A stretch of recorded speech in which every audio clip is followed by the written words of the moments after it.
So whether you're in the middle of the coronavirus pandemic and you are having to meet with your board from a distance, or maybe this is the norm and your organization is national, regional, and your board members have to connect virtually or are not always available in person, this vlog is a great resource for you today. Today we're going to just dive into a few of the top ways that you can maintain that board momentum from a distance. It's one thing to say have board meetings from a distance, but really maintain that board momentum is what you're going for, because it's not good enough just to show up, right?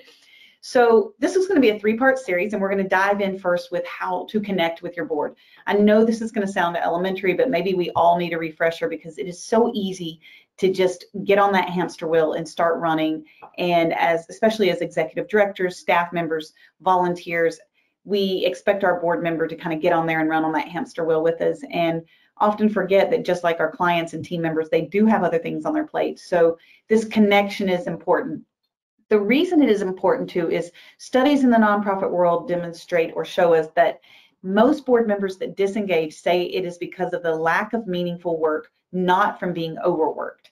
So that's right, you heard me correctly, that many board members lose engagement or disengage because they feel like they're not being asked to do meaningful work. Maybe they're rubber stamping things at meetings, they're listening to reports, they're waving their hands saying yes or no, but they don't feel like they're being engaged in meaningful work.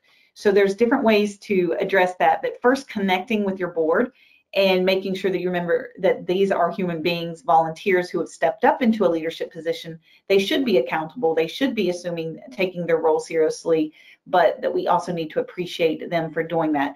So I like to ask these two questions. How are you doing? It is a simple phrase.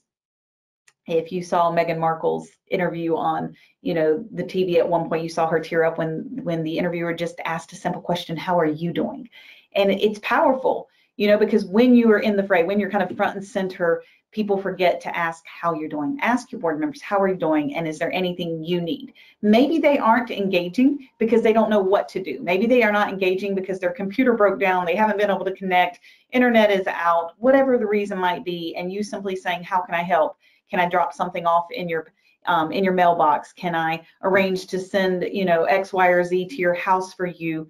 I can pick something up, drop something off, whatever it might be that might help them be more engaged as a board member. Just ask the question. It might be surprising the answer you get back. You will then want to move on to a conversation with your board members to say, we realize you're busy and we understand that you have lots of things on your plate. So rather than bother you with things that maybe are not in your wheelhouse right now or that you don't have time for, can we discuss, how you are best able to support the organization at this moment? What is your current capacity? So maybe you are working from home and you're homeschooling at the same time, and that's your capacity is kind of shot right now. Or maybe, you have some extra free time. What does that look like? And when are you available? Are you available in the morning, afternoons, late nights? What does that look like for you so that we can plug you in during the times you're best available? And finally, what is your preferred communication style? If you are an ER doctor, you might prefer a text message. If you are a lawyer, you might prefer the email because you can check in during breaks throughout the day. If you're working from home, you might prefer a text or a phone call.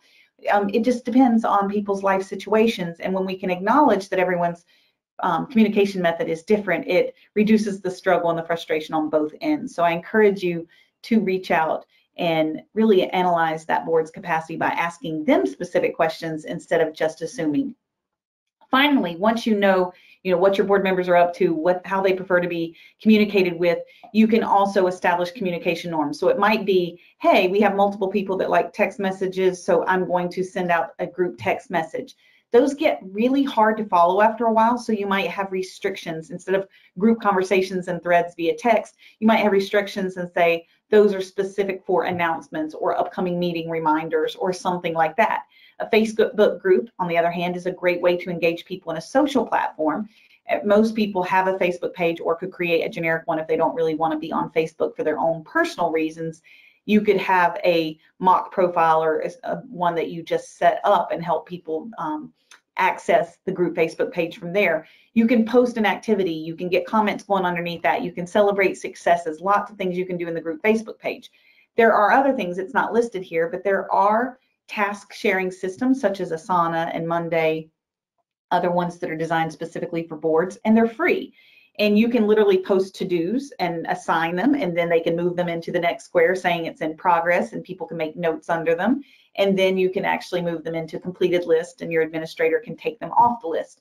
So if you have lots of tasks for fundraising or an event planning committee or things like that, something like Asana or Monday would be a great option to keep your team task oriented. I know it motivates me. Mandy and I work together, and it really motivates me to have the ability to move my tasks from, you know, getting started to progressing to complete. So maybe that will motivate your board as well. Chat apps, video calls, all great ways to connect, and conference calls, always for those who may not feel as comfortable or not have a computer access. You have freeconferencecall.com and others that allow you to get hundreds of people on a call at no cost to your members. So hopefully these are a few helpful ways to connect with your board, and stay tuned for part 2, and we'll dive into some other top ways to maintain momentum with your board from a distance.